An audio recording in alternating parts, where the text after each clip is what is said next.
Oke, jadi hari ini saya mau kasih info lagi ke teman-teman mengenai PIN ATM dari Bank BRI yang terblokir atau PIN salah 3 kali melampaui batas.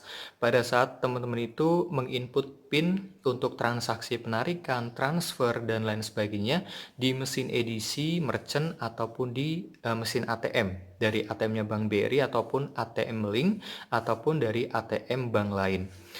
Untuk video PIN terblokir atau resu PIN biasanya dari petugas banknya itu menyebutnya seperti itu. Itu sebetulnya sudah saya buatkan di video sebelumnya, itu sudah 2 kali. Dan terima kasih ya buat responnya teman-teman itu, ternyata teman-teman banyak yang nonton. Jadi setelah menonton video saya, oh begini loh caranya untuk mengatasi PIN ATM yang terblokir karena salah 3 kali melampaui batas. Jadi untuk prosesnya, untuk PIN terblokir itu bisa diproses di kantor unit BRI terdekat. Jadi tidak harus datang ke kantor awal pembuat rekening ya.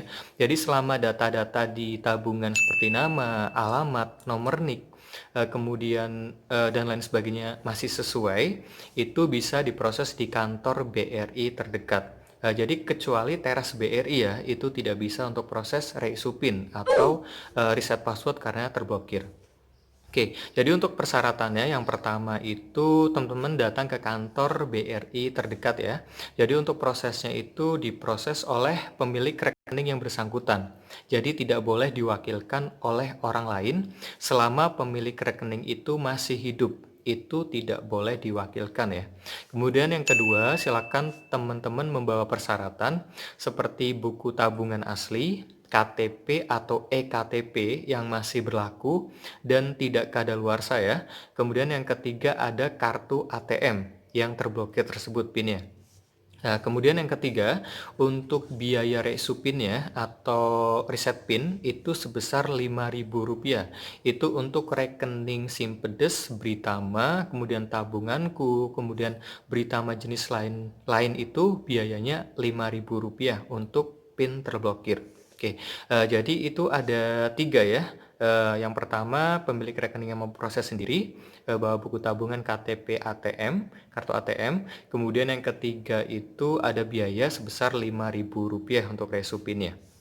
Kemudian nanti teman-teman silakan mengisi formulir ya. Di CS-nya kemudian tanda tangan harus sesuai yang ada di KTP, harus sama persis ya.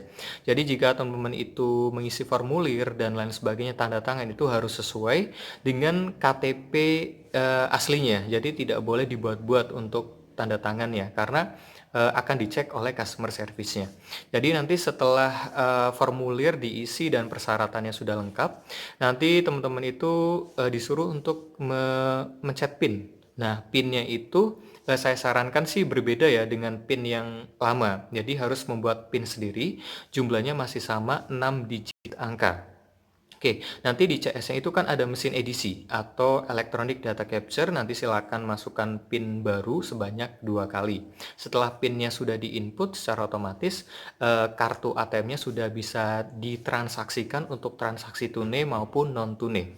Jadi untuk PIN terblokir itu yang diganti hanya PIN-nya, jadi bukan kartunya. Berbeda ya, jadi teman-teman itu harus membedakan antara PIN ATM terblokir dan kartu yang diblokir. Itu dua hal yang berbeda.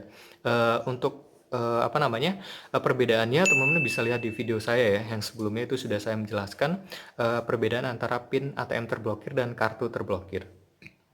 Oke, jadi itu sih untuk konten hari ini. Jadi ini saya mengulang ya, karena respon dari teman-teman mengenai PIN terblokir itu sangat banyak yang nonton, dan terima kasih ya buat teman-teman yang sudah subscribe, like, dan komen.